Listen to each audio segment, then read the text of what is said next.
بسم اللہ الرحمن الرحیم۔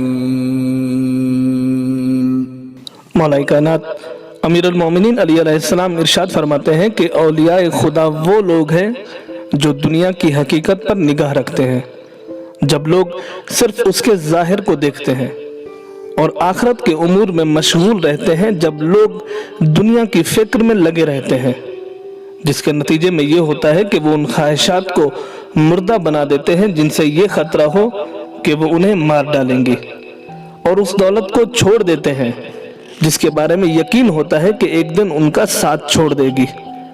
یہ لوگ اس چیز کو قلیل تصور کرتے ہیں جسے لوگ کثیر سمجھتے ہیں، اور اس چیز کو فوت ہو جانا سمجھتے ہیں جسے لوگ حاصل کر لینا تصور کرتے ہیں۔ اس چیز کے دشمن ہیں جس سے لوگوں کی دوستی ہے، اور اس چیز کے دوست ہیں جس کے لوگ دشمن ہیں۔ انہی کے ذریعے قرآن کریم کو پہچانا گیا ہے، اور یہ بھی قرآن ہی کے ذریعے پہچانے گئے ہیں۔ قرآن کریم ان کے کردار سے قائم ہے، اور یہ قرآن کریم کی برکت سے زندہ ہے۔ یہ جس چیز کے امیدوار ہیں اس سے بالا تر کی کوئی تمنا نہیں سمجھتے ہیں، اور جس چیز سے خوف زدہ ہیں اس سے زیادہ خوفناک کوئی مصیبت نہیں سمجھتے ہیں۔ یہاں پر امیر المومنین اولیاء خدا کے 8 صفات کا تذکرہ فرماتے ہیں تاکہ ہر انسان اس کردار کو پہچانے اور اسے اختیار کرنے کی کوشش کرے، کیونکہ روز قیامت خوف و حزن سے اولیاء خدا کے علاوہ کوئی محفوظ نہیں رہ سکتا۔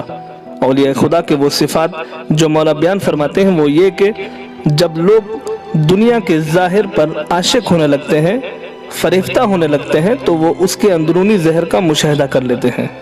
جب لوگ دنیا پر مرنے لگتے ہیں تب وہ آخرت کی فکر میں لگ جاتے ہیں۔ جو خواہشات انسان کو تباہ و برباد کر دیتی ہیں وہ انہی کو تباہ کر دیتے ہیں۔ جو دولت دنیا انہیں چھوڑ دینے والی ہے وہ اسے پہلے ہی چھوڑ دیتے ہیں۔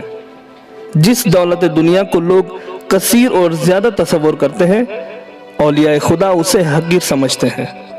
جس باطل سے لوگ صلح کر لیتے ہیں وہ اس کے ہمیشہ دشمن رہتے ہیں۔ ان کے اور قرآن کریم کے درمیان ایسا اتحاد برقرار ہوتا ہے کہ دونوں ایک دوسرے سے پہچانے جاتے ہیں۔